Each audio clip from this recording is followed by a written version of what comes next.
What's up, Pokemon fans? My name is Vanilla, and welcome back to episode 3 of my Pokemon Platinum Nuzlocke.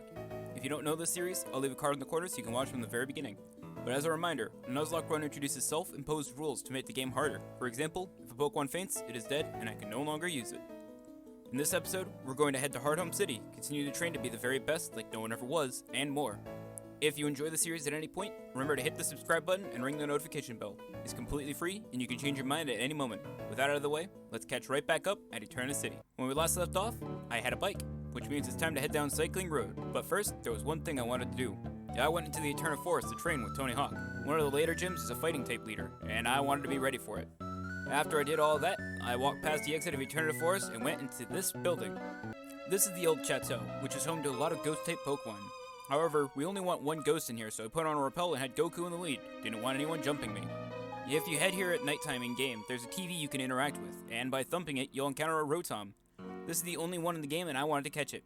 In Diamond and Pearl, this Rotom's found after you get the National Dex, but in Platinum, this Rotom's available as soon as you get the HM for Cut. After a few minutes of battling, I was able to catch him, and I named him Gizmo. But that's not the end of it, because now I need your help deciding its fate.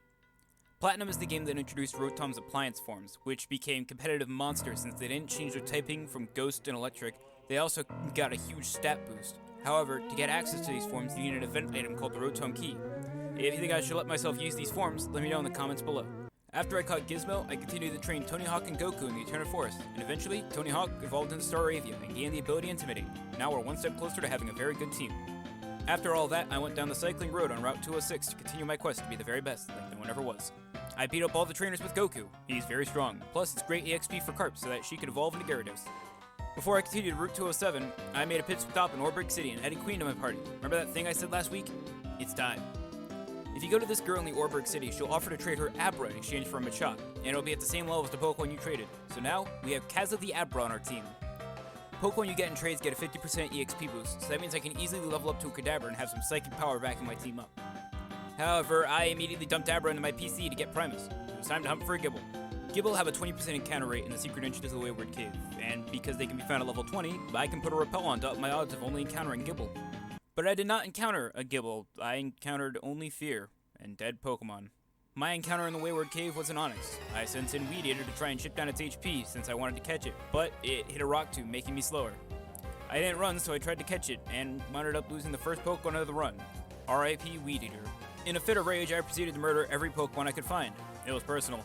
But I tempered myself so I could give Weed Eater a proper burial. I set up my PC so that I had an actual box filled with dead Pokemon. At the end of this, I probably will do some sort of funeral service. I ran towards Mount Coronet the moment I could, so I easily could continue my run in Weed Eater's name. I ran into a Chingling, which I immediately killed. There is no weakness in this dojo. There is no mercy in this dojo! Before I made it out, that Vegeta cosplayer from earlier returned mumbling some Naishi speech. I don't know. Once I made it out, I made a message to destroy all Rock-type Pokemon. It's all their fault. During my bloodlust and rage, Carp evolved into Gyarados and learned Bite. This will be very useful later. I walked into Hearthome City, where Paneri ran up to me. Guess her owner caught back up, and chose to thank me by telling me to go to the contest hall, where my mom was. Apparently, she was a contest star this whole time and never told me. I also got an Eevee from Bebe, who runs the storage servers in the Sinnoh region. I named it Evo. I chose to train Gyarados by biting the heck out of every Hearthome Gym trainer, and Kaza ended up falling with the Kadabra and learned Confusion. Once I beat all the gym trainers, I healed up at the Pokemon Center and went back to battle Fantina. I beat our Duskull pretty quickly and tried to switch into Kadabra to be tactical. It didn't work. Kaza died to a single Shadow Claw by Haunter. RIP Kaza the Kadabra. I sent back in Carp, but now I had a plan. Haunter had Hypnosis as one of its moves, meaning that I could start popping X items to make Carp a Juggernaut. So after popping an X Speed and a Dire Hit, I one-shot both Haunter and Miss Magius with Bite. Carp is becoming a real MVP in this run. I now have the 3rd gym badge, but at what cost? I decided that because I had lost 2 very good Pokemon in the span of like 30 minutes, it was time to train up Atari the Shinx. I figured Luxray is a good enough Pokemon to have for later sections. But I was totally unprepared because right after this, Barry decided to swoop in and try to mug me. During this battle, I used Carp, who had Dragon Rage, meaning 90% of encounters were now 2-shot kills. It went by very quickly. I went to the next route looking for a Pokemon that didn't fail the Duke Claws and found a Ralts. I immediately killed it by accident. Whoops. I ran through Salacion Town looking for Pokemon I didn't have, and I found an unknown in the Salacion Ruins. I named it I because it's the unknown letter for I. I also got a Thunderstone, which I used on Evo to get a Jolteon. I got a Mind Plate and an Odd Incense. These do the exact same thing in battle, and I don't plan on breeding anything that requires the Odd Incense, so I sold it to make a quick buck. My first encounter on the route heading towards VALESTONE City was a Chansey. This would be very useful, because Blissey is an absolute tank in these games with the highest base HP of any Pokemon. Yeah, at level 50 it'll have easily over 315 HP. I caught her, and I named her Helga. During my training, Atari evolved into Luxio. During training right before VALESTONE, I double battled these two ace trainers. One of them sent out a Drift Blim that one-shot Atari with a single ominous wind. That's 3 Pokemon in a single episode. I'm starting to worry. RIP, Atari the Luxio. I made it. I buried Atari right next to Weed Eater and Kaza, and moved on to the VALESTONE department store. This has a whole slew of items that will really make the game much easier than it needs to. I got the TMs for Thunder, Hyper Beam, I taught Hyper Beam to Cart, and Evo learned Thunder. I also used the Shockwave TM I got on the previous route, so I had to move to bypass accuracy checks. I then moved on to the VALESTONE Gym and decided to train up Staravia by beating up all the gym trainers. I had little issue dealing with the first 3 Karate brothers, but the last one had a Heracross that absolutely mollywopped Tony Hawk. He died after 2 hits.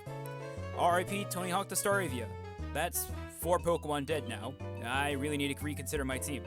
I grabbed a Pokemon from my PC to act as a filler right before I faced Maylene, the fighting gym leader. I was able to take her first 2 Pokemon down with Carp, and I had to sacrifice Zubat to safely heal up. Once I was able to switch into Goku, he immediately flame-wheeled Lucario, who died in 1 hit. I had to sacrifice Rouge the Zubat to do this, but it was sort of worth it in the end. RIP, Rouge the Zubat. She sacrificed her life to let us win. After I got the badge, Dawn told me that Team Galactic stole her Pokedex, so I ran to the Pokemon Center to bury Rouge and get Gizmo. It was time to get Dawn's Pokedex back. The 2 Zubat they opened up with immediately put the hurt on my team because they double-tapped Goku with Wing Attack, leaving him with 2 HP. But he lived long enough so I could swap into Evo, who knows Shockwave. Murdered them and their friends. Getting back Dawn's Pokedex and getting us access to the HM for Fly.